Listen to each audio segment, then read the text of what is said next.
The leather-bound journal sat abandoned on the corner table of Riverside Café, its pages slightly ruffled by the autumn breeze flowing through the open windows. Jackson Hayes noticed it immediately as he settled into his usual spot, the prime corner table he'd reserved every Thursday morning for the past 3 months. Even as the 34-year-old tech mogul worth billions, he preferred this quaint café in downtown Portland for its anonymity and exceptional coffee. "Your usual, mister. Hayes black Americano and avocado toast?" asked Mia, the barista who had long stopped being starstruck by his presence. "Perfect. Thanks," Jackson replied, his attention already drawn to the forgotten diary. Its worn burgundy cover and frayed ribbon bookmark suggested it was well used and likely treasured. After Mia walked away, he reached for it, telling himself he was just checking for identification to return it to its owner. The first page contained only a name written in elegant cursive: "Property of Abigail Bennett." The name struck him like a physical blow. Jackson's fingers trembled as he traced the familiar handwriting. Abigail Bennett. The woman he'd let slip away 12 years ago during his hungry climb to success. The one who had warned him that his ambition would eventually leave him wealthy, but hollow. Against his better judgment, Jackson flipped through the pages. This wasn't just any diary. It contained sketches, quotes, and daily reflections. His ethical compass wavered, but curiosity overpowered his reservations when he spotted his own name on a recent entry. October 7th. Moved back to Portland after 10 years away. Spotted Jackson at Pioneer Square yesterday. He didn't see me, surrounded by his entourage. He's exactly as I imagined. Successful, powerful, untouchable. The boy who once promised me the moon now owns the rockets to get there. Some promises are better left broken. Jackson closed the diary, his heart pounding. Abigail was back in Portland. The same Abigail who had once been his college sweetheart, his first love, his would-be fiancée before he'd chosen his startup over their relationship. She'd been his moral compass, the voice of reason, the woman who saw beyond his potential to the flaws he tried to hide. "Here you go," Mia said, setting down his order and glancing at the diary. "Someone left that earlier. Pretty girl with auburn hair, said she might come back for it." Jackson nodded, trying to appear casual. "Auburn hair? Tall, with freckles across her nose? That's her. Comes in most mornings. Always orders a chai latte and writes in that diary." He thanked Mia with an overly generous tip and stared at the journal.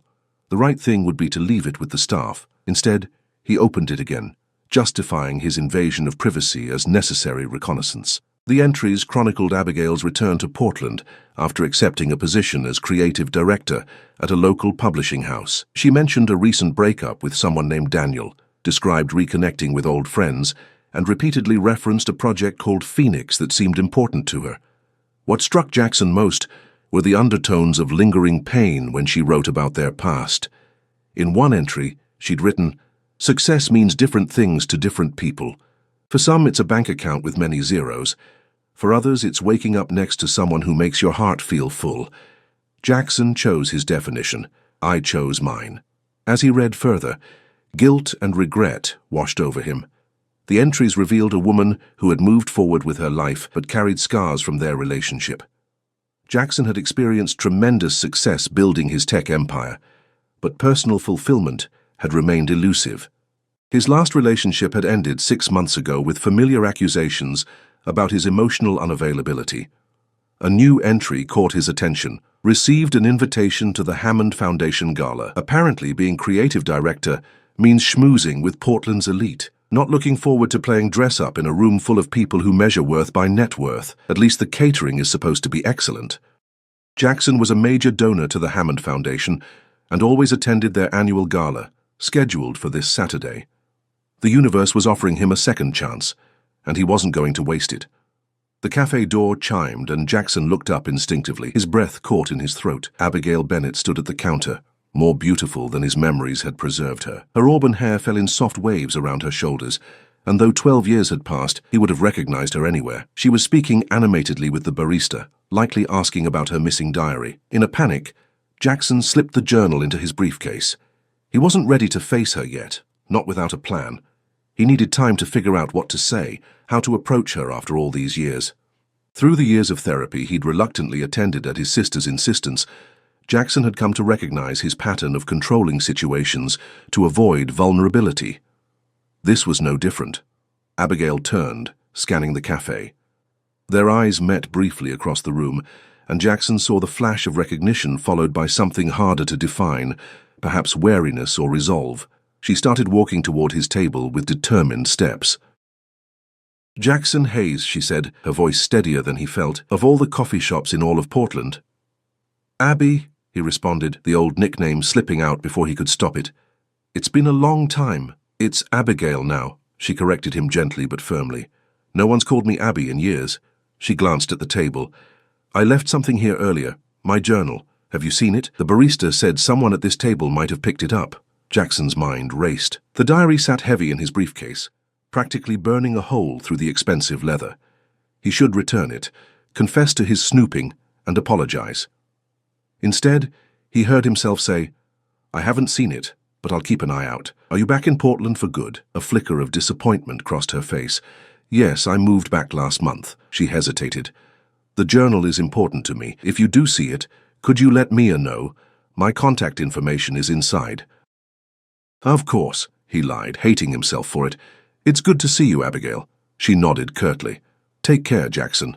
As she walked away, Jackson made a decision. He wouldn't lose her again, not without at least trying to make amends. The diary had given him insight into her life, her thoughts, her pain that he had caused. This time would be different. "I won't lose you this time," he whispered to himself, already formulating a plan for the Hammond Foundation gala. With the diary as his guide, he would find a way back into Abigail's life, even if it meant confronting the man he used to be. Jackson spent the next 2 days immersed in Abigail's diary, wrestling with guilt, yet unable to stop reading. Each entry revealed layers of the woman she'd become, resilient, thoughtful, and still carrying the creative spark he'd once admired. Her writings moved between professional challenges at the publishing house, reflections on past relationships, and occasional mentions of him that always left Jackson with a hollow feeling in his chest. Project Phoenix Update read one entry from last week. The board loved the concept, a series highlighting overlooked women in history who changed the world without recognition. First volume goes to print in spring. Dad would have been proud. Jackson remembered how close Abigail had been with her father, a history professor who'd passed away during their college years. That loss had been the first real test of their relationship, one he'd failed by prioritizing an investor meeting over being present for her grief. In his penthouse overlooking the city, Jackson paced as his assistant, Tara, ran through his schedule. "The Hammond Foundation confirmed your table for Saturday," she noted. "Standard 8 seats. Should I fill them with the usual business associates?" "No," Jackson replied quickly. "Just confirm my attendance. I'm going alone." Tara's eyebrows rose slightly. "That's unusual. You always network at these events." "Not this time." He hesitated. "Could you also find out which publishing house recently hired a creative director named Abigail Bennett?" "Monarch Publishing," Tara answered without checking her tablet. "They're the ones doing that Phoenix project everyone's talking about. Innovative concept, supposed to revolutionize historical biographies for young readers." Jackson stopped pacing. "How do you know that?" "It's my job to know what's happening in Portland's business community," she replied with a shrug. "Also, they're looking for investors. Want me to set up a meeting?" "Not yet," Jackson murmured, an idea forming. "But find out everything you can about Monarch Publishing. Financial status, leadership, current projects, especially anything related to Project Phoenix." By Friday evening, Jackson had a comprehensive report on Monarch Publishing. The company had creative vision, but financial struggles, making them ripe for investment or acquisition. Project Phoenix was Abigail's brainchild, her chance to create something meaningful after years of working at larger publishing houses in New York. The diary entries about the project revealed her passion. "Phoenix isn't just about books, it's about reclaiming forgotten narratives. Every girl deserves to see that greatness doesn't require recognition to be meaningful. Dad always said, history remembers those who wrote it down, not necessarily those who made it." Jackson closed the diary, conflicted about his next steps. Part of him, the ruthless businessman who'd built Hayes Technologies into a multi-billion-dollar empire, saw an opportunity to get close to Abigail through a business arrangement. Another part, perhaps the remnants of the idealistic college student she'd once loved, knew such manipulation would prove he hadn't changed at all. That night, Jackson dreamed of their last day together. They'd been in his cramped apartment near campus, Abigail surrounded by half-packed boxes, "This isn't about San Francisco, Jackson," she'd said, tears streaming down her face. "It's about priorities. You didn't even discuss it with me before accepting their offer." "It's the opportunity of a lifetime," he'd argued. "We can make long-distance work for a year, and then you can join me after graduation." "Like I'm some afterthought to your grand plan?" Her voice had cracked. "What about my fellowship offer here? What about us building a life together?" "I'm building that life. This is for us, for our future." She'd shaken her head. "No, this is for you. There's a difference." In the dream, unlike reality, Jackson followed when she walked out. In reality, he'd let his pride keep him rooted in place, convinced she'd eventually understand his ambition. By the time he'd realized his mistake, she'd blocked his number and moved away. Jackson woke up Saturday morning with a clearer sense of purpose than he'd felt in years. He would return the diary at the gala, confess to reading it, and accept whatever consequences came. He'd offered to invest in Project Phoenix without strings attached, not to win her back, but because he believed in her vision. The rest would be up to her. The gala was held at the Portland Art Museum, transformed for the evening into a glittering showcase of the city's wealthiest individuals. Jackson arrived intentionally late, scanning the crowd for Abigail. He spotted her near a display of auction items, stunning in a forest green gown that contrasted with her auburn hair. She was speaking with an older man Jackson recognized as Walter Kingsley, CEO of a rival tech company. As Jackson approached, he caught a fragment of their conversation. "Exclusive digital rights would guarantee wider distribution," Walter was saying. "Monarch needs the capital, and Kingsley Tech needs content for our new education platform." "The project isn't about maximizing profit," Abigail replied firmly. "These stories deserve to exist in physical form, accessible to everyone, not locked behind a digital paywall." "Admirable ideals," Walter said with a condescending smile, "but ideals don't pay printing costs." "Perhaps I could offer an alternative perspective," Jackson interrupted, extending his hand to Abigail. "It's good to see you again." Walter's expression soured. "Hayes, didn't expect to see you without your usual entourage." "I'm full of surprises lately," Jackson replied before turning to Abigail. "Would you mind if we spoke privately for a moment? I have something that belongs to you." Curiosity overcame her initial wariness. "Excuse us, Mr. Kingsley. We can continue our discussion later." Jackson led her to a quieter corner of the museum. "You look beautiful tonight," he said, then immediately regretted the comment when her expression cooled. "What do you have that belongs to me, Jackson?" He removed the burgundy journal from his inner jacket pocket. "I should have returned this at the cafe. I'm sorry." Abigail's eyes widened as she took the diary. "You had it all along. Why would you lie about that?" "Because I recognized your name and—" "I read it," he admitted. "Not all of it, but enough to know I owe you an apology that's 12 years overdue." Her face flushed with anger. "You read my private thoughts without permission?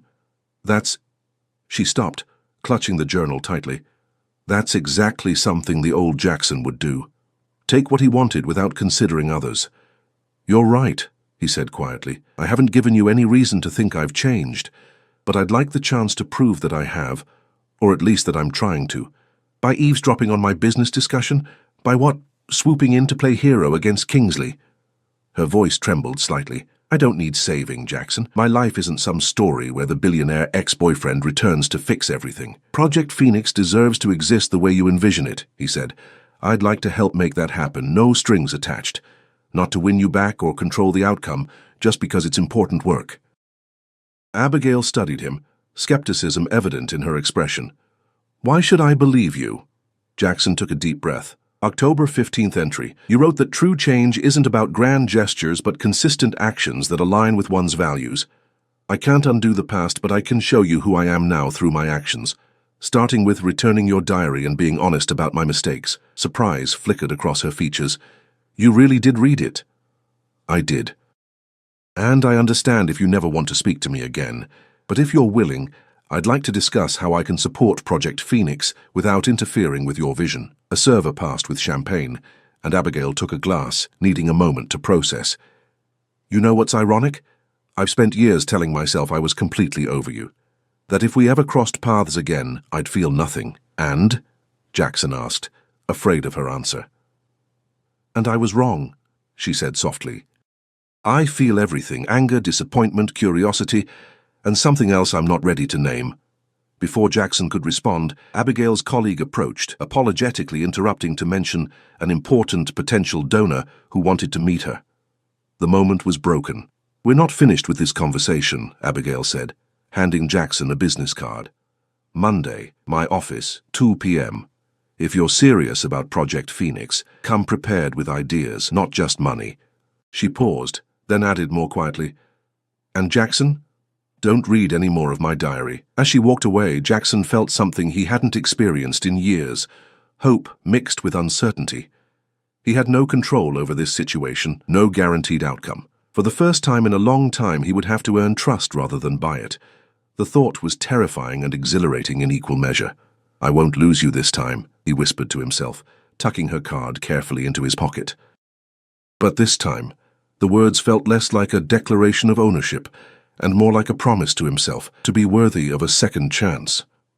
Monday arrived with uncharacteristic Portland sunshine, as if the universe itself approved of new beginnings. Jackson arrived at Monarch Publishing's modest offices 15 minutes early, carrying a leather portfolio and no assistant, a deliberate choice to show Abigail he wasn't hiding behind his corporate persona. The receptionist directed him to a glass-walled conference room where Abigail was already waiting, dressed in a tailored navy blazer, her auburn hair pulled back in a professional knot. Beside her sat a bespectacled man in his 50s, who Jackson recognized from his research as Gregory Walsh, Monarch's founder and principal owner. "Mr. Hayes," Gregory stood to shake his hand, enthusiasm evident. "We're honored you reached out about Project Phoenix. Abigail speaks highly of your business acumen." Jackson glanced at Abigail, whose neutral expression revealed nothing. "I'm intrigued by the concept," he replied carefully. "Innovative educational content with social impact aligns with Hayes Technologies' community initiatives." For the next 30 minutes, Abigail outlined Project Phoenix in detail, a 12-volume series highlighting women whose contributions to science, politics, arts, and social justice had been overshadowed or erased by male counterparts. The presentation was polished and passionate, revealing how deeply she believed in the project. "Our challenge," Gregory interjected, "is balancing accessibility with sustainability. Traditional publishing models favor established names over innovative concepts. That's where I believe I can help." Jackson opened his portfolio. "I've prepared 3 potential partnership structures that would preserve your creative control while providing the necessary capital." As they reviewed his proposals, Jackson noticed Abigail's surprise at his thorough understanding of publishing economics and his willingness to take a minimal equity position. When Gregory excused himself for another meeting, Jackson finally had a moment alone with her. "You actually prepared real proposals," Abigail said, reviewing the documents again. "I half expected you to show up with a blank check and expect gratitude." "The old Jackson might have," he admitted. "I've learned some lessons about respecting other people's expertise." She studied him, skepticism still evident. "Why Project Phoenix? There are dozens of publishing startups that would give you better returns." "Because it matters," he said simply. "And because I know what it feels like to have a vision others can't yet see." Their conversation was interrupted when Gregory returned with unexpected company, Walter Kingsley, whose predatory smile made Jackson instantly wary. "Hope you don't mind my joining," Walter said, taking a seat without invitation. "Gregory mentioned you were here discussing Phoenix, and since we've been in negotiations ourselves, it seemed efficient to combine conversations." Gregory looked uncomfortable. "Walter has made a compelling acquisition offer for Monarch. We haven't decided anything yet." Jackson noticed Abigail's hands tighten around her pen. This was clearly news to her. "An acquisition would certainly solve your capital problems," Walter continued smoothly. "And Hayes Technologies is primarily hardware and software, not content creation, different lanes entirely." The implication was clear. "Back off. This is my territory." Jackson had faced enough corporate sharks to recognize the maneuver. Actually, Jackson countered, content and technology are increasingly converging. But unlike a full acquisition, my proposal allows Monarch to maintain its identity and creative direction. The tension in the room thickened as Walter outlined his competing offer, financially generous but requiring full integration into Kingsley Tech's digital education platform, effectively dismantling Monarch's independence and traditional publishing approach. When the meeting finally ended, Jackson felt the familiar rush of competitive energy, but it was tempered by concern over Abigail's unusually quiet demeanor. As they walked toward the elevator, he asked, "Are you okay?" Gregory never mentioned Kingsley's acquisition offer, she replied, voice tight with controlled emotion. He promised me creative control when I took this position. Startup founders sometimes get desperate when cash runs low, Jackson said gently. I've seen it happen. Hell, I almost sold my own company in year 3 when we hit unexpected development delays. The elevator arrived, and they stepped in together. What stopped you? She asked. Remembering why I started in the first place, he answered. It wasn't about the exit strategy. It was about building something meaningful. Abigail's shoulders slumped slightly. Gregory talks about Phoenix being revolutionary, but maybe that was just to lure me from New York. Maybe it was always about setting up for acquisition. For what it's worth, Jackson said as they reached the lobby, I think your vision for Phoenix is exactly what the publishing world needs. Coffee? She hesitated, then nodded. There's a place around the corner. At the small cafe, away from corporate politics, Abigail seemed to relax marginally. They found a quiet table by the window, and Jackson was struck by the parallel to their college days, when they'd spent countless hours in similar cafes, dreaming about changing the world. Can I ask you something personal? She said after they'd ordered. That entry you quoted at the gala, about true change being consistent actions, not grand gestures. Why did that one stick with you? Jackson considered his answer carefully. Because it made me realize how often I've substituted money for genuine connection, donations instead of time, acquisitions instead of building relationships. He paused. I've been efficient, but not meaningful. And you want to be meaningful now? The skepticism in her voice was tempered with genuine curiosity. I want to try, he admitted, starting with Project Phoenix. Their conversation shifted to the books themselves, and Jackson found himself genuinely engrossed in Abigail's vision for each volume. Her knowledge of these overlooked historical women was impressive, her passion contagious. My father used to say history isn't what happened, but what gets remembered, she explained. These women deserve to be remembered properly. As they talked, Jackson's phone repeatedly buzzed with messages from Tara about urgent business matters. He silenced it without checking, a small action that didn't go unnoticed by Abigail. The world won't collapse if Jackson Hayes takes an extended coffee break? She asked with the hint of a smile. Apparently not, he replied, returning her smile, though my assistant might disagree. The moment of warmth between them was shattered when Abigail's own phone rang. Her expression darkened as she answered. Gregory? Yes, I can come back now. She listened for a moment. I understand. I'll be right there. She hung up, gathering her things quickly. Emergency board meeting. Apparently Kingsley made a formal offer immediately after our meeting, significantly higher than his initial discussions. Gregory thinks we should take it. Jackson felt his chest tighten. What about Phoenix? Kingsley says they'll still produce it, just exclusively on their digital platform. Her voice hardened. Everything I've worked for, reduced to content for a subscription service. Let me come with you, Jackson offered, standing. I can make a counter-offer. No, Abigail said firmly. This isn't your battle, Jackson, and I won't have you swooping in with your billions to play hero. That's not what... Isn't it? She interrupted. You've always needed to control situations, fix problems, be the smartest person in the room. Some things never change. Her words stung because they contained truth. You're right about who I was, he acknowledged, but this isn't about control. It's about believing in your vision. Abigail's expression softened slightly. I need to handle this my way. If I'm going to fight for Phoenix, it has to be on my own terms. As she turned to leave, Jackson called after her, Your diary.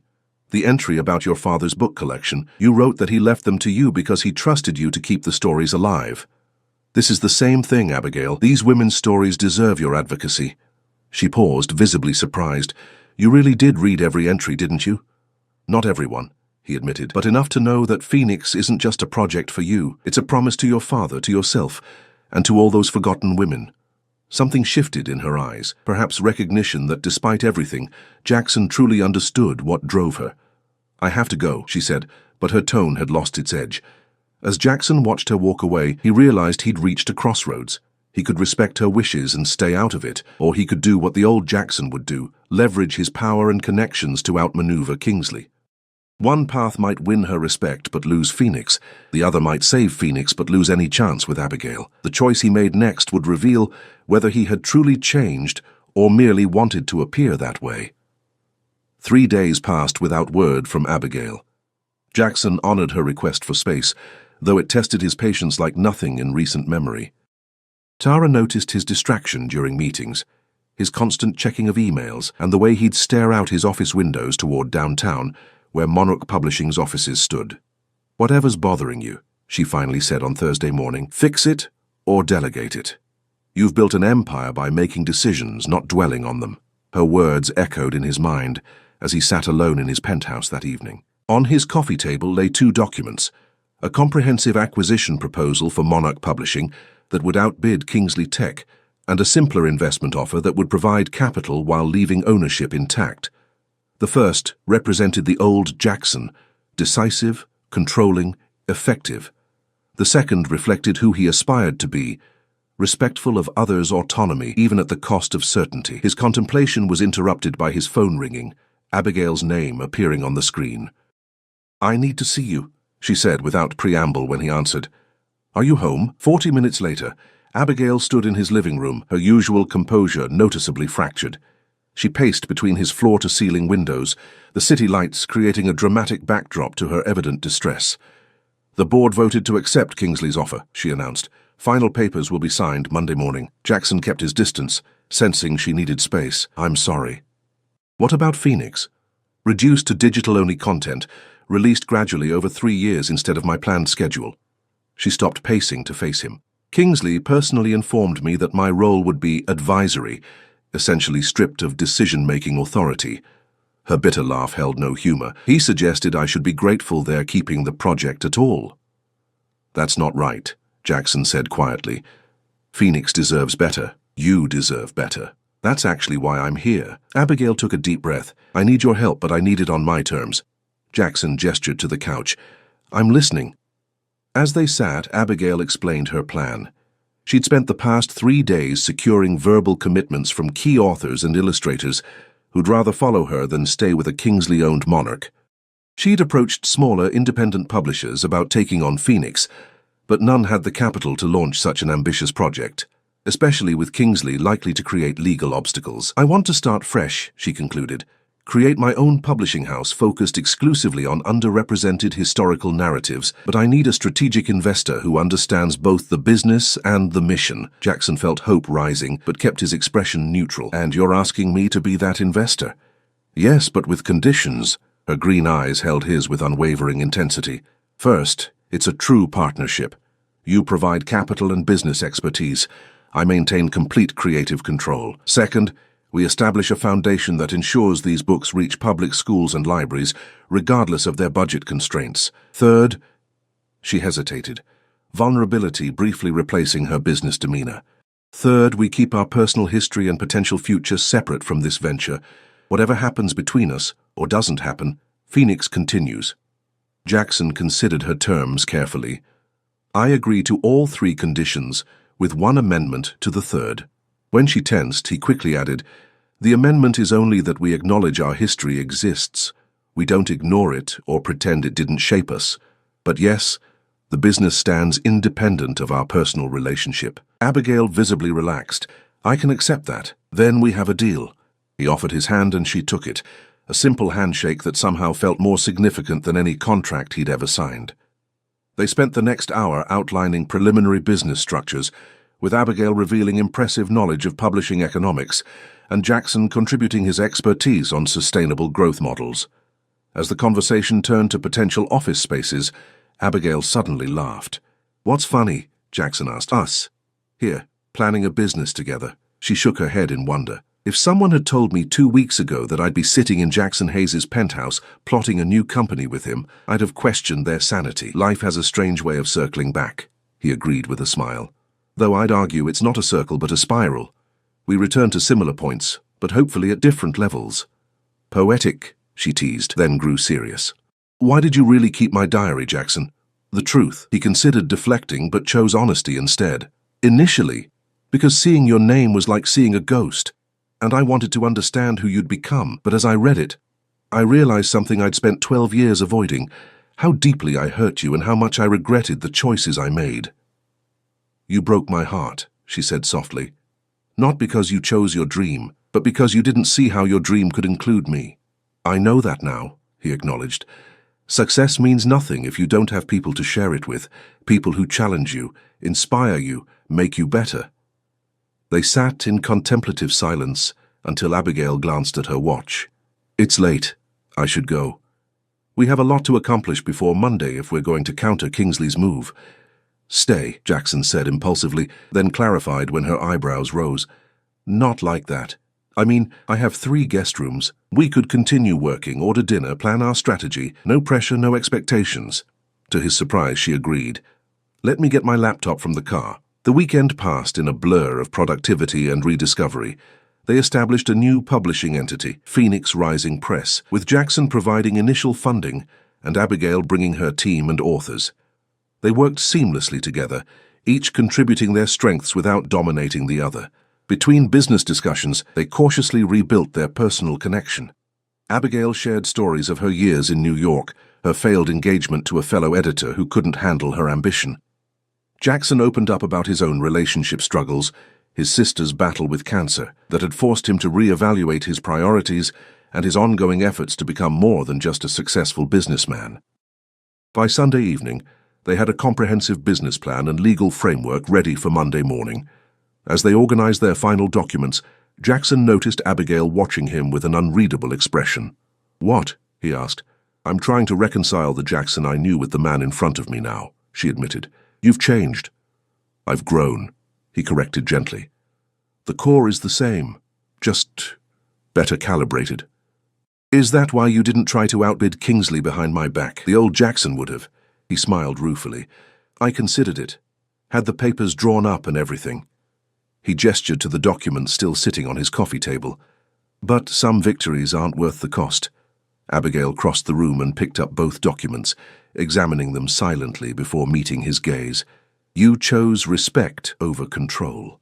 I chose you, your vision, your terms, your leadership," he said simply. "And whatever happens next, I'm proud of that choice." The next morning, they arrived together at Monarch's offices, where the board had gathered to finalize the Kingsley acquisition. The shock on Gregory's face when Abigail announced her resignation and counteroffer quickly gave way to calculation, as he realized the potential bidding war between 2 tech billionaires.